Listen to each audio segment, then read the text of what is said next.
2025 baracyaza rero uyu ni umunyarwanda uri imbere muri iki gikundi. Abakinnyi basiganwaga ku ntera ya kilometero 95 na metero 100 bava mu karere ka Rubavu berekeza i Karongi mu burengerazuba bw'u Rwanda.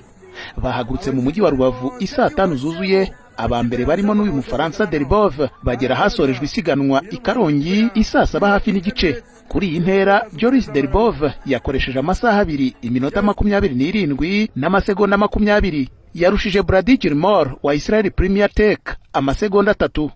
Nyuma yo kwegukana aka gace, uyu Mufaransa yahise anegukana umwanya wa mbere ku rutonde rusange. Ararusha mugenzi we Fabien Dube bakinana muri Total Energy amasegonda 2 yonyine. Uyu yashimye ko ikipe ya Total Energy yagumanye umwenda w'umuhondo w'uyoboye isiganwa. Aha yagize ati: Personnellement, je peux avoir ça sur moi, mais après, le but c'est de le garder dans l'équipe, donc si Fabien birangiye ari cyo tsinze, ariko intego nuko twawugumana muri iki. Fabien n'abakomeye kurusha azawegukana. Icy'ingenzi nuko dutsinda. Twembi turakurikiranye ku rutonde rusange. Bivuze ko tugiye guhatana twembi kugira ngo umwe abe yawugumana. Tuzahatana kugeza ku musozo kandi tuzitanga uko dushoboye.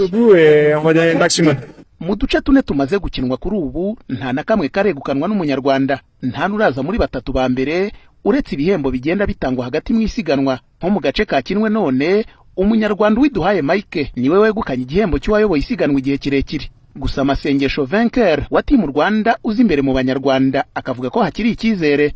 Apesha gusigaye rero hari abakinnyi b'Abanyarwanda basigaye nyuma bakomeye. Twebwe akazi kacu urebye karimo kagenda karangira yuko bashakaga iriya myenda ibiri, ariko bidavuze yuko na stage tutayibura nk'Abanyarwanda basigaye nyuma barakomeye. Harimo Mugisha Meze, Karadiyo, Babyukuseze Patrick.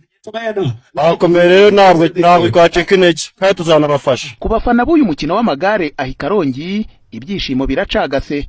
Ibyo bigaturuka ku kuba abakinnyi b'Abanyarwanda kugeza ubu badahagaze neza mu isiganwa ry'uyu mwaka. Igare naribonye dore ko Karongi nyine n'ibirori tubona nk'ibi ngibi bari gakeya, tuba twarigishimiye nyine natwe tukazenduka tukaza kurireba. Musaba ko byakorwa bite byagenda bite kugira ngo n'umunyarwanda yisanga ahantu ari imbere? Nyine birasaba kwitegura, birasaba gukora cyane, wenda bakoze cyane wenda twazabona nko mu kwakira mu shampiyona y'isi.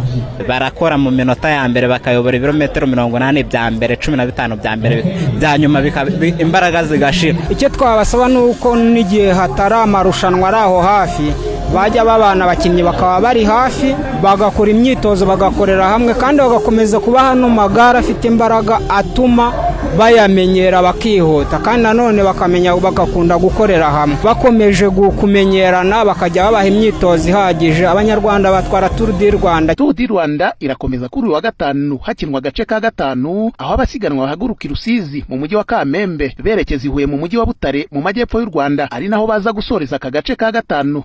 Biteganijwe ko iri siganwa risozwa kuri iki cyumweru hakinwa agace ka 7 kazakinirwa mu mujyi wa Kigali. Temistokle Mutijima, Ijwi ry'Amerika i Karongi mu burengerazuba bw'u Rwanda.